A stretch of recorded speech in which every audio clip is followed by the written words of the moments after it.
Ecuador, like a Chinese citizen doesn't need a visa, right? So they fly to Ecuador and come up. So they didn't even really need to do some sort of vetting process ahead of time to even come here. That's why it's also easy to shed their documents, right? They're kind of unknowns. But when you look at some of the other groupings of people, I mean, I spent a lot of time on Afghans, but let's just move over to other countries in the region. Let's do Uzbekistan, for example, right? So we've had 3,000 Uzbeks come into our country in the last 7 months.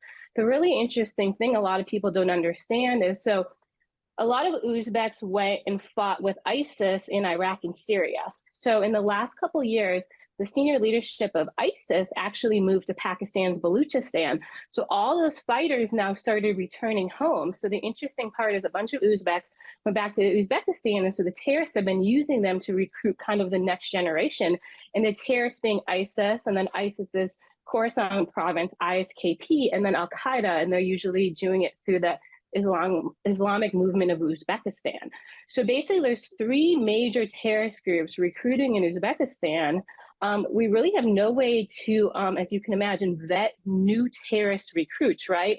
So anyone coming to our southern border from Uzbekistan, if they were newly trained in a training camp, we don't know who they are. And right now, the training camps are in Afghanistan and Pakistan. So if they're going to train with Al-Qaeda or, IMU is the short term of the Uzbek group, they train in Afghanistan. If they train with ISKP, the camps on the other side of the border in Tir Valley, Pakistan. So there's thousands of people going through these camps and targeting our border. It's very dangerous. Like I said, there is no way to vet them because they don't have prior records in our system.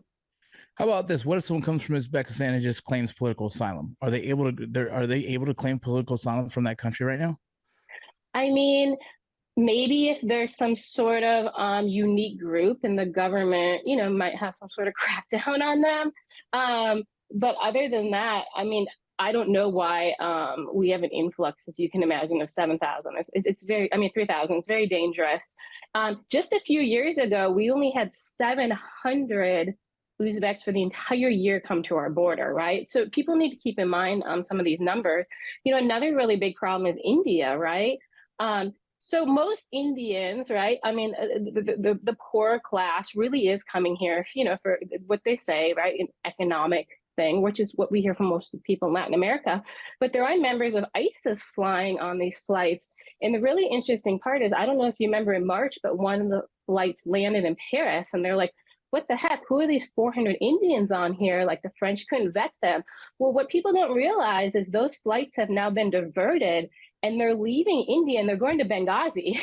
So they go to Benghazi, Libya, and then they're flying to Nicaragua. So 2 weeks ago, 2 flights, so two like big Boeings, like the whole 400 people, they left from Benghazi on a local Libyan airline that basically only flies to Tunisia and Turkey, and they landed in Nicaragua. So like 800 Indians.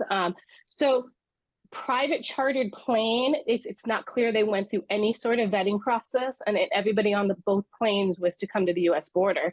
So we have to also look at these countries allowing these flights to land, allowing these unvetted persons that they know are just coming to go to our border. The US has a lot of carrots and sticks.